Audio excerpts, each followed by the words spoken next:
Let's not kid ourselves. Every single one of us wants to significantly improve our chess level. Did you know there's a player who consistently made chess look ridiculously easy? Jose Raul Capapanta.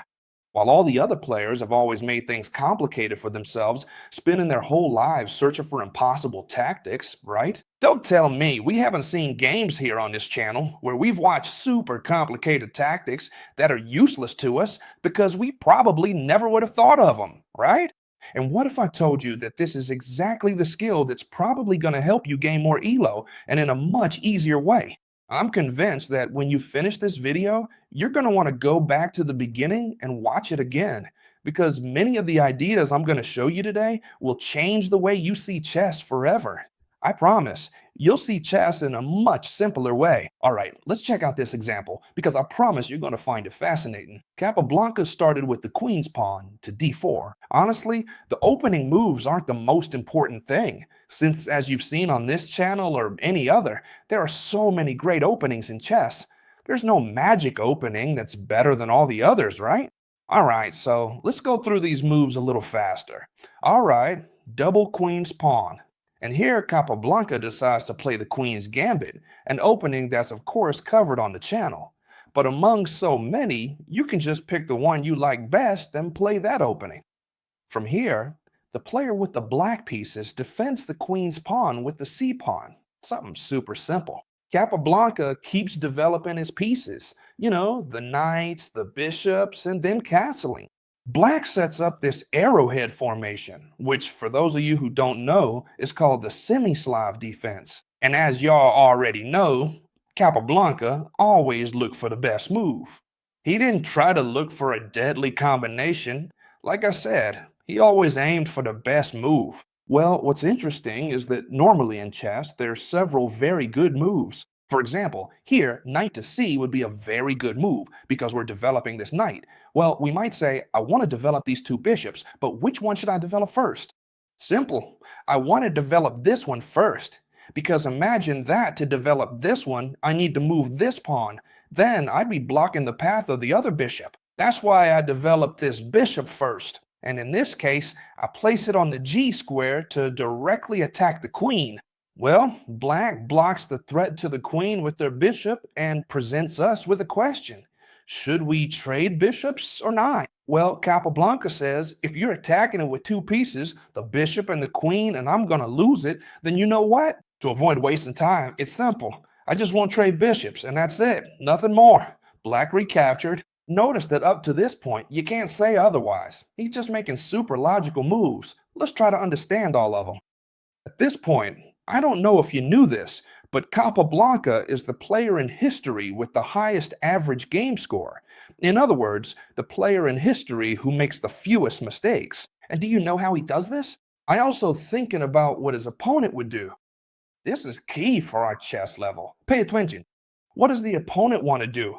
Right now, they only have one piece that can join the attack, and that's the queen. For example, they could come over here and check me, take this pawn, then this other one, and that could get a little dangerous. So I'm going to prevent it by blocking the check. Maybe with the knight to d, or maybe the knight to c. Many of you might be wondering. Well, it's because here we're also defending the c square. As you can see, this c pawn is being attacked by the pawn, but right now I wouldn't mind at all if they captured it. Because if they take this pawn, I'll simply push my central pawn, recapture with the bishop, and I'll have a really strong pawn center. Central control means control of the position. So right now, they weren't threatening to capture this pawn, but the real threat is bringing the queen to give check. So Capablanca says, look, I developed the knight, block the opponent's threat, and on top of that, I defend the c-pawn. See? He carefully took his time to search for the most effective solution. The game continued with f, an aggressive move. Well, are aggressive moves scary for Capablanca?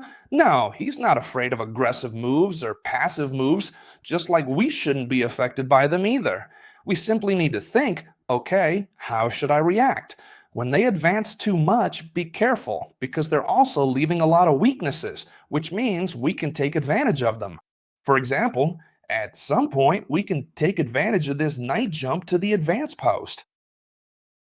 For now, I have other priorities, like castling my king, and to castle, I need to develop my light squared bishop. So I advance the pawn to develop it. It's that simple. The black pieces keep developing their pieces, well, however they want. And Capablanca says, now I'm going to develop my bishop, and I'm choosing between two squares, E and D. Well, the D square seems more active to me. Also, keep in mind that here I'm aiming at a very interesting square, since it's a square where black has a lot of strength with their pawns. Both advanced pawns are targeting this D point. Not only, pay attention, not only do we defend pieces, but we also defend squares. That's important. Why? Because in the end, chess is a game where we place pieces on the squares we want. Therefore, if your opponent has absolute control over a square, well, that could be a problem. So we're also going to try to fight for that control a little bit. The game continues with knight to... This might seem like a very strange move. Sorry, this knight to h. Why? Because it develops toward the side. That's right, yes, but it's not such a strange move, since now this knight can either jump forward or reposition itself through this foursquare. So be careful, since the position is still very closed, this is also the time to maneuver your pieces. Nothing at all is wrong with that, but look at how Capablanca plays a calm, everyday, logical game, and that's what we should do. Don't make life harder for ourselves. Chess is already complicated enough without us making it harder for ourselves. So what am I going to do then, friends? Castling makes sense, eh? And also, pay attention, because the player with the black pieces once defeated Alakin. We're talking about an extremely strong player, and we're going to see how Capablanca defeats him with a simplicity and precision that's honestly impressive. Let's follow his advice. Pay attention because you're gonna like this. Black castles, the king as well. It doesn't seem like a bad move. And now, well, he says, I've already developed my pieces, I've already castled my king, and a lot of people get lost here. What do I do now? Well, now it's time for none other than the queen. For what? To be able to connect the rooks with each other. Right now, the rooks are, in quotes, undefended. They're not because the queen is there, but they're more vulnerable than when they're super safe, which is when they're connected to each other. So I'm going to develop the queen. And where am I going to develop her? Well, there are several squares where it would be very interesting to develop her. Capablanca decides on this one, because that way he defends this point. If at any moment the file opens up, the queen will be in place. He uses the bishop to help aim at the king's flank. Well, a more than reasonable move. Well, logically, look at what black does. They block the attack with this pawn column, this pawn chain, placing all of them on white squares. This is a small strategic mistake because black only has one bishop, and it's the light squared bishop. If you only have one bishop, you should try to place your pawns on the opposite color so the bishop can move on the other color squares. At this moment, look, Capablanca has his pawns on dark squares while the bishop is on light squares. And even though the position is very close, without a doubt, we can already say that this bishop is better than the other one.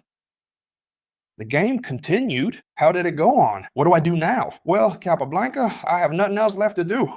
And this is where a lot of people would rush things, right? This is really important because up to this point, look, pretty much anyone could have gotten here. But from here on, many would rush, jump in with the knight, capture here, push forward. No. What's the only way the opponent has to attack, let's say? What is it? Capturing this pawn doesn't worry me at all, because if they take my pawn, I have several ways to take it back. There's no way. So what I want is to gain space.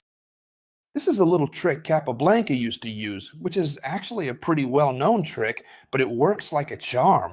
We don't have to reinvent the wheel, friends. Just stick to what already works. We gain space. Where do we want to gain space? Well, if the pawn chain points toward the queen side, we want to gain space on the queen side. How would we gain space? By advancing the pawns, of course, but be careful, we could lose it. So, it's simple. Capablanca says, I want to advance the pawn here, but they'll capture it, so I defend it. I place the rook, and now the rook that wasn't doing anything helps with my pawn push. Knight to f, and now that the knight stops defending this point, it's time to bring in the other knight.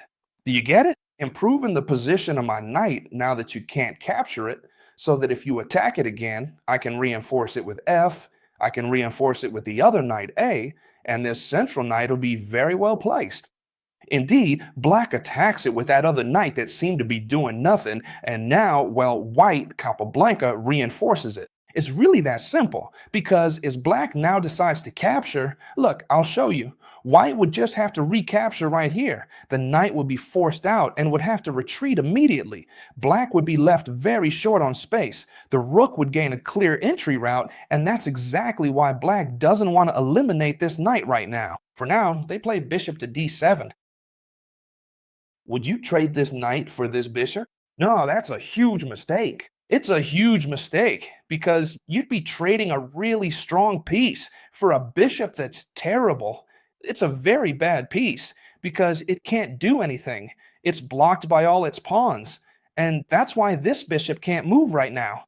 So what should we do? Well, I reinforce my knight, knight to f. There's no rush. As you can see, Capablanca isn't trying to checkmate quickly. Instead, he's working on it little by little and improving his position. With every move he makes, his position gets better. Seriously, take a good look at this game, save this video, and for all of you who have the time, watch it again, because then you'll notice details you didn't see the first time. Black keeps trying to activate their rooks, and I say trying because they really don't have anywhere to go. Alright, now I'm comfortable here. You bothered me enough, black player, so I'm gonna stick to my plan. And what was my turn? As simple as gaining space on the queen side. Black tries to maneuver their pieces, although it won't do him much good. Capablanca keeps improving his position. The attack is gonna come from here, because I'm advancing my pawns. I'm gonna bring my pieces that aren't doing anything over to the attack. Again, steadily improving the position. Black tries to halt the attack, but it simply doesn't help the situation at all. I'm going to launch this attack at any moment I think it's necessary. For now, since you can't do anything to me over here, I'm going to try to intimidate you over here. Look at what I'm going to do. I'm going to bring the queen over to the other flank, since it's a completely mobile piece, and I'm hinting that I might break in at some point on the queen side or the king side. Sometimes what Capablanca did was throw his opponent off. He would also make it look like he was going to one flank, so that black would have to come over to defend and then attack on the other flank. We're going to see it in this game because it's spectacular. They trade off the knight. Which piece do I want to capture with, the pawn or the knight? Well, obviously, first with the knight. Why? For several reasons, mainly because the pawns would end up doubled, and that's a bad thing. On the other hand, if I can put a knight in a great spot, why would I put a pawn there? The pawn is hardly going to attack anything, and just look at all the squares the knight controls. So, between the two options, it's better to place the knight, and now they're trying to attack it. This move by Capablanca deserves a tip of the hat. And we can understand this if we apply concepts. That's why, by watching these videos, we learn a lot of concepts that we can later use in our own games. And it's obvious, of course, that the more concepts we know, the better results we'll get and the better games we'll play. What concept are we applying in this case? Who has more space? There's no doubt Capablanca does, because not only does he have it now, but he's about to become even more active. His pieces have more freedom. The opponent's pieces can't do anything. So, who benefits from exchanging pieces? Of course the answer is black, and this is very easy to remember. In such a small house, what would I prefer? To live with 2 people or 10? Obviously, I'd rather have just 2. So, do I want to exchange pieces? No, I'll let you be, Capablanca. Move your knight aside, and when your knight leaves, I'll bring my knight back into your territory. Did you understand this confact? Spectacular. Black tries to bring the rook over, and now I don't want you to open the files so you can come attack. I want to trap you in. A brutal move. I want to trap you now that you're getting ready to open things up. No, no, no, no. I trap you and gain more space, so the opponent's pieces end up with less and less room. So then we'll have a much more comfortable game. The knight tries to come toward the center, but it doesn't bother me. I keep gaining space. It also would have been interesting to bring the knight back around here. However, black could have brought the knight back, and we would have had to pull our knight back here again. So, as white says, I'm not going to keep playing this exchange game over and over. Instead, I'm going to keep attacking. Watch out, the knight is coming to attack. Do I care about the queen? No, I'm just going to move her. And where am I going to move her? Well, Capablanca simply said, I'm going to look for the best move, right? Of course. So, do you know what the best move is? Put her here. Seems strange, doesn't it? But no, look, here it defends this weak point. It can go to the king side, they can go to the queen side, so it's ready to attack wherever it wants. That's why it's the best move. Black says, well, this knight isn't doing anything here anymore, so I'm going to pull it back. And Capablanca says, well, now you're definitely not coming back here. I'll place the pawn so you can't come this way. As you can see, Capablanca played his games like telling a story and didn't leave his opponent any options. You see that, right? You're not going to be able to come back this way because I'm going to trap you with my pawn. Well, the knight has to find another route. And now, key moment. What do I do now? I don't have any more options. I've attacked a lot over here. Do I break through or what should I do? Ah, of course. If I break through now, if I break through now, if I try to break this pawn structure, black could start capturing. Careful, because after the captures, the file would open up for black. Where could they become active? I don't feel like it. I want to break through somewhere there's no danger. And paradoxically, it's on the king side. How can that be? Chess, you're driving me crazy here. I don't get this at all. Very simple. Let's calculate what the opponent can do. Capture here. Well, but it doesn't open any file. It's fine. Can the queen get in? No, because I have the knight here controlling it. So, forgive me. If black tries to trade here, absolutely nothing would happen. Black wouldn't gain anything at all. You understand the difference between here and here, right? Interesting. Well, black can't really do much of anything. They move the bishop, and now Capablanca says, well, I'm going to improve the rook, because being here is the same, just one square ahead, but now it can move along this whole rank where no one is occupying it. And besides, who knows if I can double up rooks over here? I might be able to double rooks here. You never know. I'll see what I'll do with that rook. The king steps aside, and Capablanca says, all right, fine, I'm going to bring it over to the king side. Why? Because now I'm threatening to open up the position here and activate this rook. Do you get it? Well, black isn't going to make it that easy for you because I'm going to fight back too. Oh, really? Well, now I'm going to close you off. And I've gained space on the king side. I've gained space on the queen side. Both flanks. I have absolute control. I'll bring this rook back whenever I want. And of course, the game is simmering slowly, with no chances for the opponent to launch a counterattack. Look, black tries to do the same thing as Capablanca. It's very interesting. However, be careful. The position is already clearly better for Capablanca, even if it doesn't look like it. We continue with Capablanca's masterclass. Well, he's gradually improving his position little by little. This pawn here isn't doing anything. He's preparing it in case he wants to break through and open up the position here in the future. Now that he has a space advantage, the king comes over here, and yes, you bring your king because I have the rook over here, so I'm going to open up the position on you. If you capture, you're going to have a serious problem because now just imagine I can come in and put pressure on all your weak pawns that you won't be able to defend because I won't let you, and you're going to have serious problems. I would be breaking up your whole structure, and that's why black wisely doesn't capture, but instead brings the rook over here. If white captures, they would open up the file. So if I can open this file and my opponent is going to have absolute control, well, I'm not going to let that happen. I'm going to place my rook there too, so you don't have that absolute control. The queen comes to c. I don't care. You improve your queen, I'm going to improve mine even more. I'm going to place it over here so that, well, you never know. When the position opens up, who knows if this pawn will be able to advance, and I'll check your king. This queen here wasn't threatening anything anymore. Here, when there are pawn exchanges, be careful, because you'll be able to see for yourselves that it will be able to attack the king. Sometimes it's better to be safe than sorry. People say that a lot, right? The queen retreats her position once more. And now Capablanca demonstrates to the audience that he really does follow the advice he frequently offers to himself. He applies it, one, to always improve all his pieces, even the king. All right then, the king that's just sitting down there doing nothing, I'm going to bring him up a bit. Why? Because at some point, black might go crazy. Imagine I want to jump in with the knight over here. Well, they could try to sacrifice their knight for 2 pawns and really open up the position, and that could be dangerous. That's why now the king steps aside to make way for the other rook. And not only that, but he's also going to come over to defend the queen side. Let's see, this is interesting.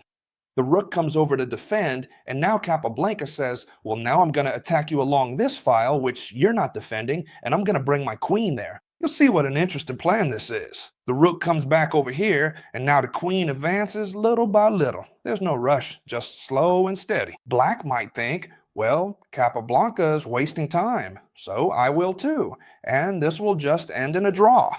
But I didn't make you bring all your pieces over here for nothing. Do you see it? I didn't make you bring all your pieces over here for nothing. Now, yes, I open up the position.